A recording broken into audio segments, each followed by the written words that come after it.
تبارك الذي نزل الفرقان على عبده ليكون للعالمين نذيرا. السلام علیکم ورحمۃ اللہ وبرکاتہ. الحمد للہ نحمده ونستعینه ونستغفره ونؤمن به ونتوکل علیہ ونعوذ باللہ من شرور انفسنا ومن سیئات اعمالنا من يهده الله فلا مضل له ومن يضلله فلا هادي له ونشهد أن لا إله إلا الله وحده لا شريك له ونشهد أن سيدنا ونبينا وحبيبنا ومولانا محمدا عبده ورسوله. أما بعد فأعوذ بالله من الشيطان الرجيم. بسم الله الرحمن الرحيم. إن المنافقين يخادعون الله وهو خادعهم وإذا قاموا إلى الصلاة قاموا كسالى يراءون الناس ولا يذكرون الله إلا قليلا مذبذبين بين ذلك لا إله هؤلاء ولا إله هؤلاء ومن يضلل الله فلن تجد له سبيلا. صدق اللہ العظیم. اللہم صل علی محمد وعلی آل محمد وبارک وسلم. عزیز ساتھیو، اللہ تعالیٰ نے دنیا کے اندر انسان کو کامیابی کے لیے ہر طریقے کے راستے اللہ نے مہیا کر رکھے ہیں. انسان جیسا چاہے کامیاب ہو سکتا ہے. چاہے وہ دنیا میں دین کے لین سے محنت اگر کرے تو اللہ اسے کامیاب وہاں کریں گے. اگر وہ دنیا کے لین سے محنت کرے تو اللہ اسے وہاں بھی کامیاب کریں گے. اور یہ اللہ تعالیٰ نے انسان کے نزدیک دونوں چیزیں رکھی ہیں. آپ اگر دنیا پر محنت کرو تو آپ دنیا دار بن کر کامیاب ہوگے. آپ اگر دین پر محنت کریں گے تو آپ دیندار رہتے ہوئے دین میں کامیابی حاصل کریں گے. اور اللہ تعالیٰ چاہتے ہیں یہ ہیں کہ بھئی انسان دنیا میں بھی کامیاب ہو، آخرت میں بھی کامیاب ہو. ایک انسان کے لیے ضروری اللہ یہی قرار دیے ہیں کہ وہ دونوں جہاں میں کامیاب. دین کے لین سے بھی کامیاب ہونا اس کے لیے ضروری ہے، دنیا کے اندر بھی اس کے لیے چست رہنا، طاقتور رہنا، چالاک رہنا اور آگے بڑھنے کا جذبہ اور شوق رہنا یہ بھی ضروری ہے. جیسا کہ حضرت عبد الرحمن بن عوف رضی اللہ عنہ کے بارے میں یہ بات لکھی ہوئی ہے، حدیث پاک کے اندر بھی اور کتابوں کے اندر یہ بات لکھی ہوئی ہے کہ حضرت عبد الرحمن بن عوف رضی اللہ عنہ جب یہ مکہ چھوڑ کر مدینہ آئے تو حضرت عبد الرحمن بن عوف رضی اللہ عنہ یہ مکہ کے رہنے والے تھے. جب مدینہ واپس آئے تو ساری چیزیں ان کی وہاں چھین لی گئی تھی، کیونکہ جب مکہ چھوڑ کر یہ مدینے کو آ رہے تھے تو اس وقت کفار نے حضرت عبد الرحمن بن عوف رضی اللہ عنہ سے کہا تم تو اسلام قبول کر لیے ہو، اب جب تم اسلام قبول کر لیے ہو جو چیزیں تم یہاں رہتے ہوئے مکے کے اندر کفر کی حالت میں تم چیزوں کو تم نے کمایا ہے، دنیا کو تم نے حاصل کی ہے، یہ ساری چیزیں تمہیں یہاں چھوڑ کر جانا پڑے گا. کیونکہ اس وقت بھی عبد الرحمن بن عوف رضی اللہ عنہ مکے کے اندر بڑے مالداروں میں شمار ہوا کرتے تھے. تو بہرحال دین کی خاطر حضرت عبد الرحمن بن عوف رضی اللہ عنہ نے مکے کے اندر ساری ان کی پراپرٹیاں جائیدادوں کو چھوڑ کر صرف تنہا آدمی مکہ آ گیا، مدینہ آ گئے. جب مدینہ آپ آ گئے تو مدینہ کے اندر حضرات صحابہ نے جو صحابہ ہجرت کر کے مدینہ آئے تھے ان کی ہر لین سے انہوں نے مدد کی. کتابوں کے اندر یہ بات لکھی ہوئی ہے، تاریخ میں یہ بات لکھی ہوئی ہے. اگر کسی کے پاس 2 باغ ہوتے تو ایک صحابی کہتا کہ بھئی میرے پاس 2 باغ ہیں، ان باغوں میں سے جو تمہیں پسند آئے تم اس پر ہاتھ رکھ لو، وہ تمہارا ہی ہے. اور جو چیز تمہیں پسند ہے، میرے پاس 2 گھر ہیں، ایک گھر پر تم ہاتھ رکھو، دو میں سے تم پر کس پر بھی ہاتھ رکھو وہ گھر تمہارے لیے ہے۔ بعض یہاں تک لکھے ہیں کہ کسی کی اگر 2 بیویاں تھی تو وہ مدنی صحابی، انصاری صحابی مکے سے آنے والے صحابہ سے کہتے کہ بھئی اگر تمہیں کسی میری بیوی میں سے کسی بھی 2 بیویوں میں سے ایک بیوی تم پسند کر لو، ہم اسے طلاق دے کر تمہیں شادی کروا دیں گے۔ اتنا انہوں نے رحم دلی کا، اور انصار نے اپنی مدد دو، اور انہوں نے جو ہے ایک مدد، اور جو چیز انہوں نے کی دنیا کی تاریخ کو انہوں نے بتایا ہے۔ تو بہرحال حضرت عبد الرحمن بن عوف رضی اللہ عنہ جب مدینہ آئے تو مدینے میں آ کر ایک صحابی نے ان سے کہا کہ میرا باغ ہے تم اس میں سے لے لو، میری پراپرٹی ہے تم اس میں سے لے لو۔ عبد الرحمن بن عوف نے کہا کہ مجھے کوئی چیز نہیں چاہیے، بس مجھے 1 درہم مجھے دے دینا۔ 1 درہم کا مطلب ہماری زبان کے اندر 1 روپیہ دے دینا مجھے۔ تو حضرت عبد الرحمن بن عوف رضی اللہ عنہ نے 1 درہم لے گئے، 1 درہم لے کر بازار چلے گئے، بازار میں گئے، کوئی چیز خریدا، خریدنے کے بعد اس چیز کو انہوں نے بیچا، رات تک انہوں نے جو ہے 1 روپے سے 3-4 روپے اور زیادہ کما لیے، اور جس بندے سے انہوں نے قرض لیا تھا اس کو رات میں واپس آ کر کہا کہ بھئی جو میں نے صبح تمہارے پاس قرض لیا تھا یہ قرض تمہیں واپس کر رہا ہوں، تو 1 روپیہ اس کو واپس کر دیا۔ اور جن پیسوں کو انہوں نے نفع کمایا تھا ان پیسوں سے حضرت عبد الرحمن بن عوف نے تجارت شروع کی۔ اتنی تجارت کرتے گئے، اتنی تجارت کرتے گئے، کتابوں کے اندر لکھی ہوئی بات یہ ہے کہ اللہ کے رسول صلی اللہ علیہ وسلم نے خود فرمایا عبد الرحمن بن عوف جن کو اللہ نے اتنی دولت دے رکھی، اتنی دولت دے رکھی ہے، حضرات صحابہ پورے کے پورے جنت میں داخل ہوں گے، سب سے آخر میں عبد الرحمن بن عوف جنت میں داخل ہوں گے، پورے صحابہ۔ اور حضرت عبد الرحمن بن عوف یہ کوئی معمولی صحابی نہیں ہے، کوئی معمولی صحابی نہیں، یہ عشر مبشرہ کے اندر ہے۔ عشر مبشرہ کس کو کہتے ہیں؟ اللہ کے رسول صلی اللہ علیہ وسلم ایک مرتبہ ایک مجلس میں بیٹھے تھے، اس مجلس میں بیٹھ کر اللہ کے رسول نے 10 صحابہ کو اس وقت جنت کی بشارت دی دنیا کے اندر، ان کو کہتے ہیں عشر مبشرہ۔ ان 10 صحابہ کو جنت کی بشارت دینے والوں میں ان میں سے ایک حضرت عبد الرحمن بن عوف رضی اللہ عنہ بھی تھے۔ تو حضرت عبد الرحمن بن عوف اتنی تجارت کی، اتنی تجارت کی، اتنا مال کمایا انہوں نے، اتنا مال کمایا۔ ایک مرتبہ مدینہ منورہ کے اندر ایک قافلہ آیا، تجارتی قافلہ آیا۔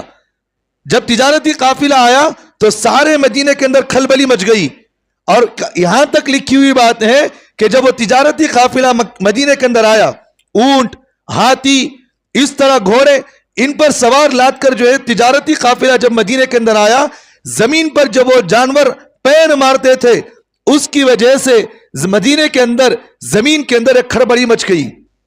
بڑے پریشان، بھئی کیا بات ہے، بھئی مدینے کے اندر زمین کیوں ہل رہی ہے؟ بعد میں معلوم ہوا کہ عبد الرحمن بن عوف کا تجارتی قافلہ مدینے کے اندر آیا ہے۔ تو اتنے بڑے تاجر تھے، یہ اتنے بڑے تاجر، لیکن دینی معاملے کے اندر، یہ تو دنیا کے اندر انہوں نے اتنی تجارت کی، دینی معاملے میں کیا ہے؟ اللہ کے رسول صلی اللہ علیہ وسلم نے فرمایا عبد الرحمن بن عوف جنتی ہے۔ کیا فرمایا؟ جنتی ہے۔ بھئی دنیا دار آدمی، دنیا بھی کمایا ہے، دین پر بھی آگے ہے، اور اللہ کے رسول نے جنت کی بشارت دے رہے۔ اور اللہ کے رسول نے فرمایا سارے صحابہ جنت میں چلے جائیں گے، عبد الرحمن بن عوف جنت میں سارے صحابہ کے بعد حضرت عبد الرحمن بن عوف جنت میں داخل ہوں گے۔ تو اللہ کے رسول صلی اللہ علیہ وسلم کو حضرت عبد الرحمن بن عوف نے پوچھا، نبی جی کیا بات ہے، کیا میری کچھ غلطیاں ہوں گی جس کی وجہ سے مجھے وہاں رکا لیا جائے گا؟ اللہ کے رسول صلی اللہ علیہ وسلم نے فرمایا ایسی بات نہیں ہے، اللہ نے جو تمہیں مال دے رکھا ہے، مال دیا ہے، اللہ تم سے حساب و کتاب جنت میں جانے سے پہلے لیں گے۔ میں نے کچھ دن پہلے، کچھ ہفتے پہلے میں آپ کے سامنے ایک بات کہا تھا۔ کیا کہا تھا؟ اللہ تعالیٰ انسان سے حلال مال کا سوال کرتے، حرام مال کا سوال نہیں کرتے۔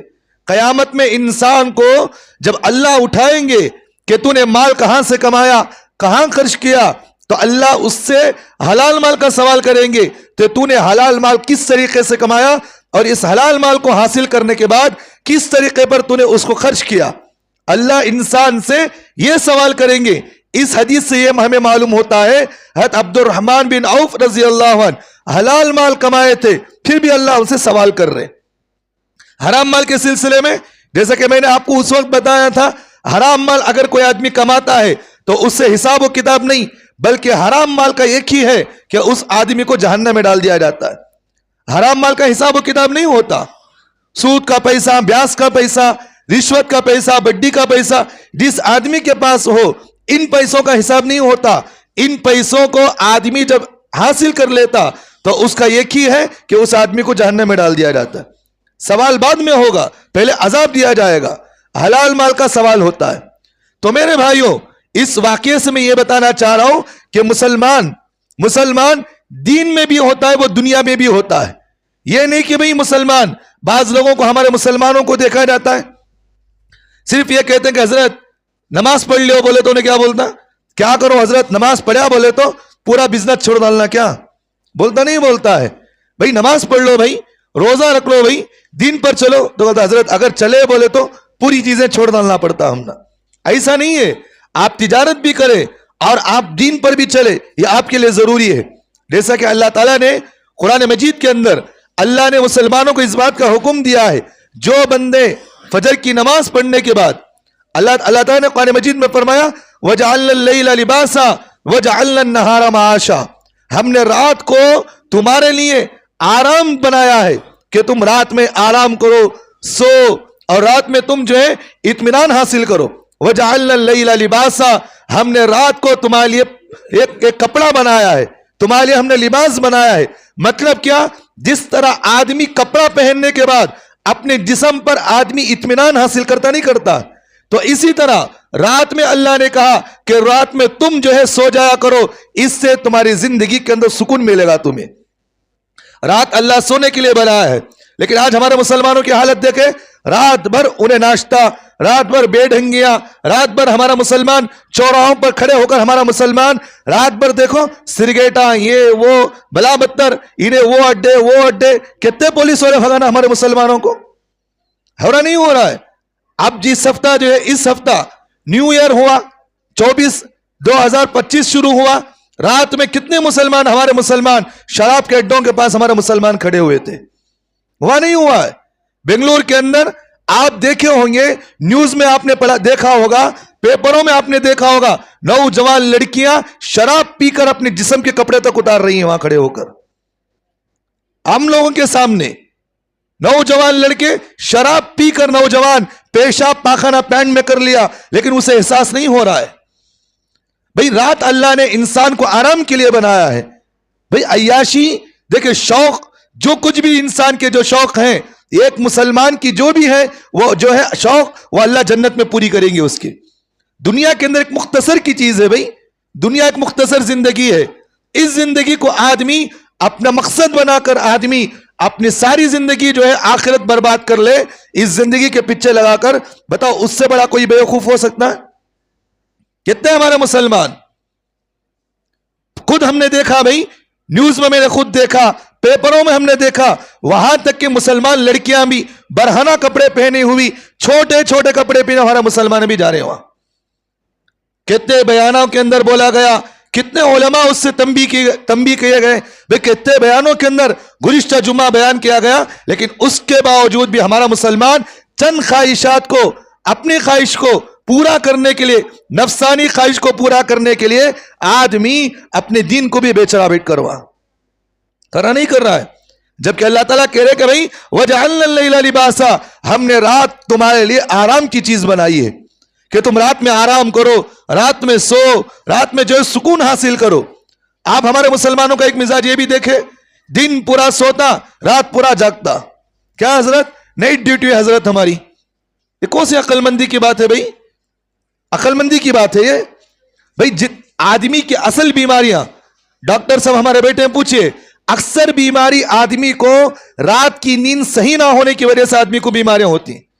اگر آدمی صحیح طریقے سے رات میں اگر اس کی نیند صحیح ہو جائے تو ساری بیماریاں اس کے جسم کی خود بخود نکل جاتی ہیں.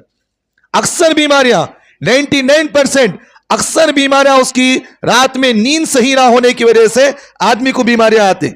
اس لیے ڈاکٹر کے پاس آپ جائیں گے تو سب سے پہلے انہیں ہر دوا کے ساتھ نیند کی گولی بھی اس میں ملی ہوئی رہتی ہے.